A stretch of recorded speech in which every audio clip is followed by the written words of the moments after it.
Hello दोस्तों, राधे राधे। तो आज हम बात करेंगे बैगन की फार्मिंग के बारे में। तो अगर आप नए फार्मर हैं और आप बैगन की फार्मिंग करना चाहते हैं तो मैं आपको रिकमेंड करूंगा कि आप वीएनआर 212 का उपयोग करें।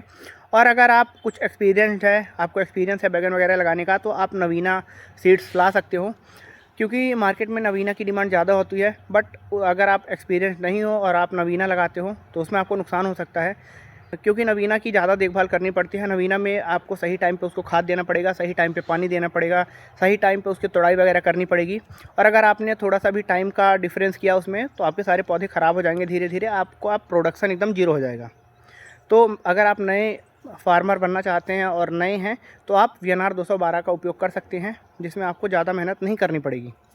अब रही बात कि आप नर्सरी कैसे तैयार कर सकते हो और किस टाइम पे आपको नर्सरी तैयार करनी चाहिए जब आपको ज़्यादा प्रॉफिट हो। तो आपको अक्टूबर के लास्ट में अपनी नर्सरी डालनी चाहिए अच्छे तरीके से बेड बना के।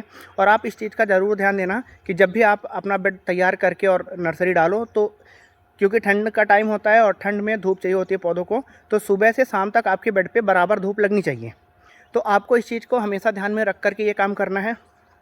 अब दूसरी बात आती है कि जब आप बेड बना लेते हो, आप अपनी बेड बना करके उसमें सीड वगैरह डाल देते हो, तो शुरू के 1 से 5 दिन तक आप उसके ऊपर कोई चद्दर या पॉलीथीन तो नहीं, ज़्यादातर करूँगा कि आप कोई बेड शीट वगैरह ले लो पुरानी घर पे पड़ी हो, उसको डाल करके देन उसके ऊपर से पानी डालोगे तो जल्दी उसमें अंकुर आ जाएंगे, थोड़ी सी गर्मी आ जाती है ज़मीन में।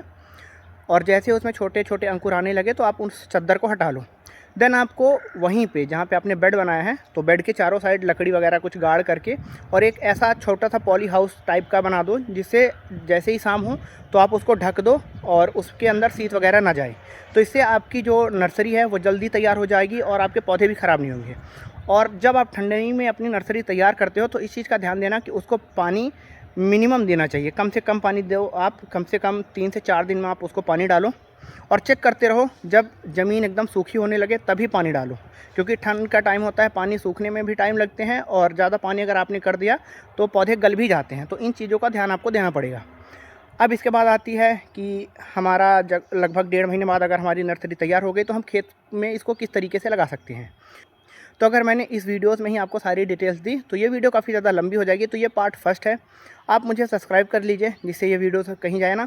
मैं आपको स्टेप बाय स्टेप कि कब खाद देनी है, कब पानी डालना है, कब दवा देनी है, सारी चीज़ें मैं आपको बताता रहूँगा। तो आप भाई को सब्सक्राइब कर लो यूट्यूब पर। और कल अब हम बात करेंगे कि जब हमारी नर्सरी तैयार हो जाए उसके बाद हमें खेत में कैसे लगाना है, कैसे बेड बनाना है, कैसे खेत तैयार करना है, ये सारी चीज़ें मैं आपको कल की वीडियो से बताऊँगा। तो चलिए मिलता हूँ मैं आपसे नेक्स्ट वीडियो में, तब तक के लिए आप सभी को राधे राधे।